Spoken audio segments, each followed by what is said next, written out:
China is working on a third aircraft carrier, one expected to be much more technologically advanced and powerful than its predecessors, the Department of Defense said in its new report on China's growing military might.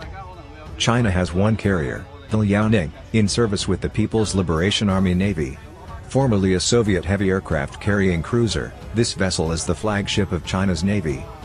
China is believed to be close to fielding its second aircraft carrier, the country's first domestically produced aircraft carrier.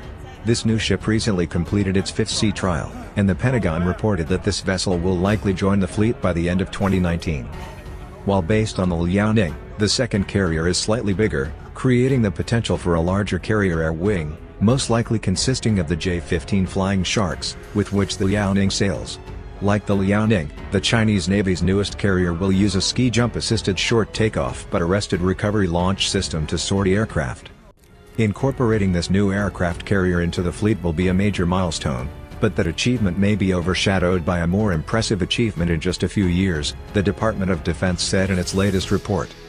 China began construction of its second domestically built aircraft carrier in 2018, which will likely be larger and fitted with a catapult launch system, the Pentagon said in its annual report to Congress on military and security developments involving China.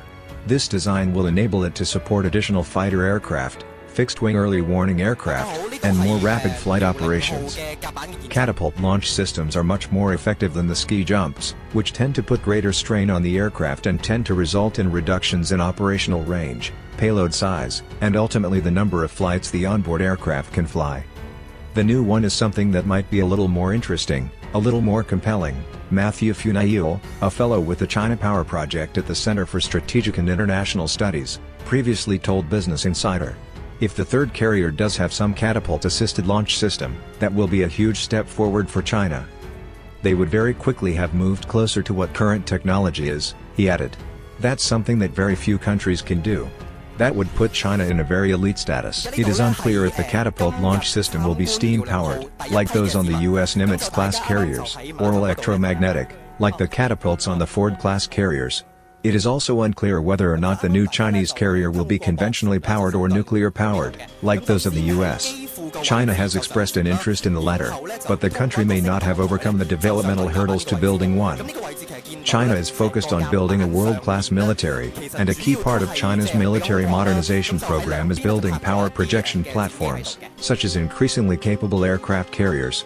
The country still has a ways to go to catch up to the US Navy, which has 11 modern aircraft carriers in its arsenal. China's third carrier is expected to be completed and operational by 2022.